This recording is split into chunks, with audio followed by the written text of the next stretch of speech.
Ya nhasi tiri kuno kuchipinge kubhodha neMozambique.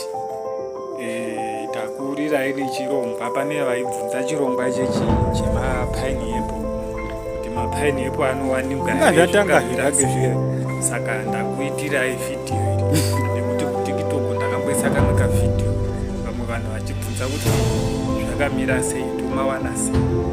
Right, kuno kuti tiri kuchipinge bhodha uko kujezi chaiko.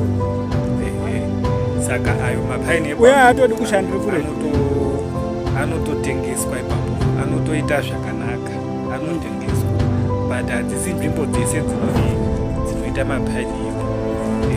Like neivhu rakaita jecha riyani haakupedza kuva. Anoda futi kune mvura inonaya yakawanda, like kuma region 2. Ndobva anonatse kuita ikoko. Saka iwewe kana uchida mbeu yacho, kana uchida kuziva zvakawanda, ndiisire message comment section, then ndokutoona kuti todini. Kana pane zvaunenge uchida ndokuitira, pana chitsotsi tinokuitira zvacho zvaunenge uchida. Saka for now ndizvo zvandakwanisa kutaridza. Ndichauya nezvakawanda, ndichauya nemavhidhiyo akawanda kugadzirisa. Saka ndinokumbirawo sapoti yedu, kusubscribe, kulaika. Zvinondipawo shungu kuti ndirambe ndichikuratidza izvi. Zvakawanda. Saka muchadzidza futi, muchadzidza zvakawanda ndichikuratidza. Utori kuMozambique, mutori Mozambique mandatatopinda nditofambirawo dzimwe nyaya dzanga ndichitofambirawo.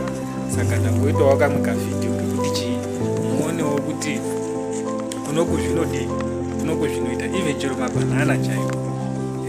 Kunoku kwakadii, tarisa mabhanana mukono hapasi pagadheni, mutori munda, patori pamusha ipapo. Saka kunoku upenyu kunenge huri nani mutaundi, because mapineapple ako unotengesa $7 pakubhodhesa. Saka iwo kana uchinge uchimada mapineapple unondibata futi, unoisa message, then toronga kuti todii, mapineapple ako anouya sei, tokuudza nemaprice acho ndakuti $7. Saka iwo zvinenge zvakwauri kuti zvakamira sei. Saka ndinokumbira kuti musubscribe nekulaika. Thank you.